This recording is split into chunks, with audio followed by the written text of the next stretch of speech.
ఇంకా బేబీకి ఫీడింగ్ ఇస్తున్నారు. జస్ట్ 9 మంత్స్ అయింది డెలివరీ అయ్యి. అందరూ నీకు ఫోర్త్ మంత్ మళ్ళీ ప్రెగ్నెంట్ అయ్యావా? మళ్ళీ ఫోర్త్ ప్రెగ్నెన్సీయా? అని చెప్పి కామెంట్ చేస్తున్నారు. This is very, very wrong అండి.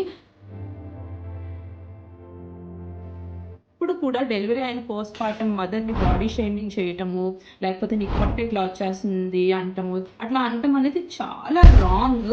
అండ్ వాళ్ళు ఎప్పుడు మదర్స్ వస్తారు సెకండ్ ప్రెగ్నెన్సీ, సెకండ్ డెలివరీ అయిన వాళ్ళకి కూడా వాళ్ళు మేడం మేమేమి తినట్లేదు అస్సలు. ఏమైనా తింటున్నారా అసలు? అస్సలు ఏమి తినబుద్ధి కావట్లేదు బికాస్ ఆఫ్ ద కామెంట్స్.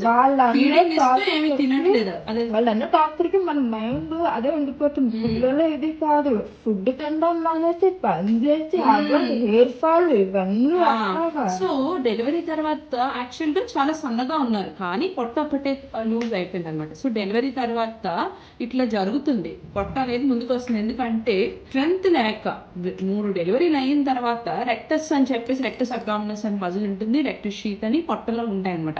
వీటి స్ట్రెంత్ అనేది కోల్పోతుంది బాడీ. సో దీనికి కొన్ని ప్రొసీజర్స్, కొన్ని ఎక్సర్సైజెస్ ఉన్నాయి.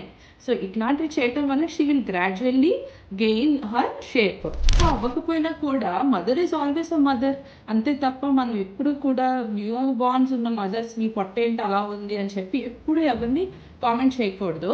Because it will have a lot of psychological impact on the mother, especially feeding mother అనమాట. మనం అసలు ఈ డెలివరీ తర్వాత వచ్చే పొట్టని తగ్గించే మార్గాలు ఏంటో డిస్కస్ చేద్దాం. Thank you.